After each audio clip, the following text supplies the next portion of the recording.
All right, here we go. Wasting away in Uzbekistan. Take one. Hopefully I won't mess up.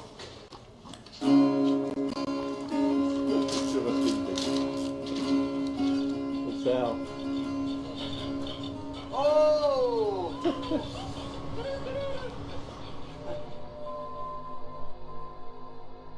We knew there was stuff in the ground. We just didn't know it was toxic. I think everyone was exposed to some sort of radiation. There was a lot of dust, pools with stagnant water. Standing water, the signs that talked about the radioactive material and stay away. Don't get me wrong, the mission was great. I wouldn't trade my team for anything. But the place itself, the mud, the rain, the smell, the contamination, it's the most miserable place I've ever been.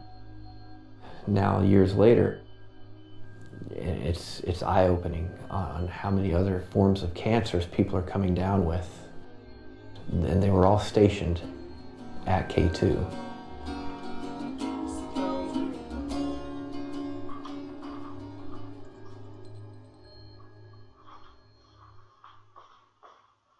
Just a moment, we got an explosion inside. Pause there for just a moment. Okay, the whole building just exploded some more, the whole top part. Okay. The building's still intact, people are running up the street. In the weeks right after the 9/11 attacks, the U.S. needed a place to send its forces to be able to strike Taliban positions in Afghanistan. K2, or Karshi in Uzbekistan, was one of the closest bases to be able to send troops, aircraft, supply, airstrike into Afghanistan and hit Taliban units. There's 100 of us that went in that first group to build a base. When we were there digging, we always get such a bad headache. It smelled like gasoline and diesels and just other chemical mixed in. All of us just about suffered from constant diarrhea. Those guys that were deployed in Afghanistan didn't have those same effects. It was just those of us who were up at K2. The Pentagon knew just how serious this was as of November 2001.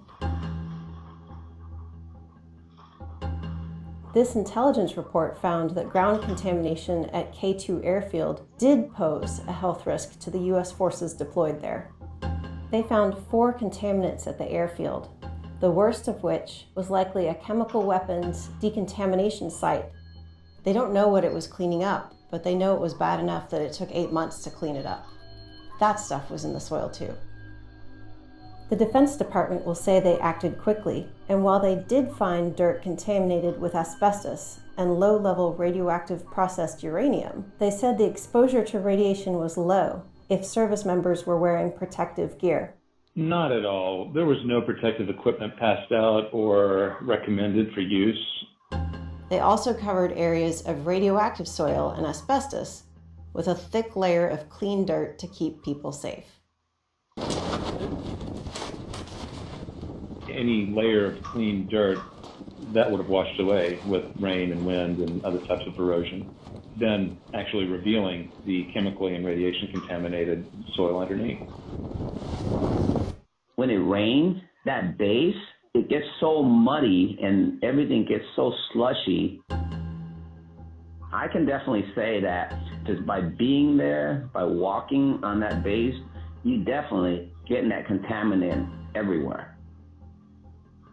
After a while, you start hearing about people getting sick and, you start noticing weird things in your body.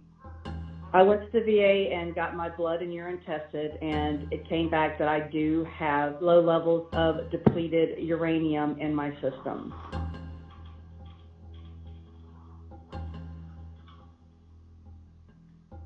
Seeing many of my friends and colleagues coming down with cancer, it's like there's a loaded gun aimed at us, and we just don't know when the trigger's going to be pulled.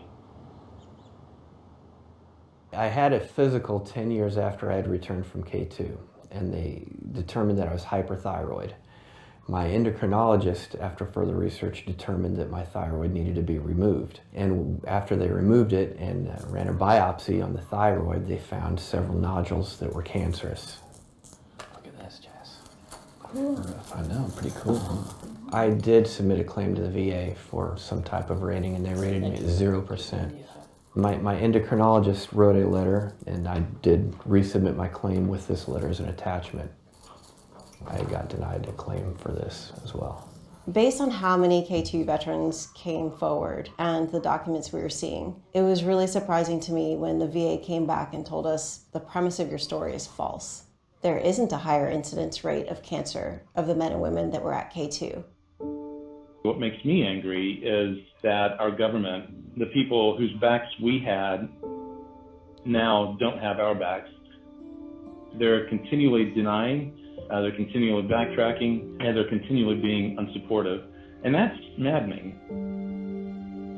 We kind of make a joke, man, as soon as you retire, you die. You know, a couple years after you retire or sooner, things falls apart and then you find out you got cancer and then you pass away. In our document review, we got this heartbreaking letter written by a K2 veteran, Jeff Skinner. He was begging the Army to release some of the classified documents about K2 so that he could convince the VA to cover his care. Quote, "Even with all of this evidence, the VA still continues to deny my claim. I am desperate. I didn't want to endanger my career or reputation by contacting you. However, desperate times require desperate measures."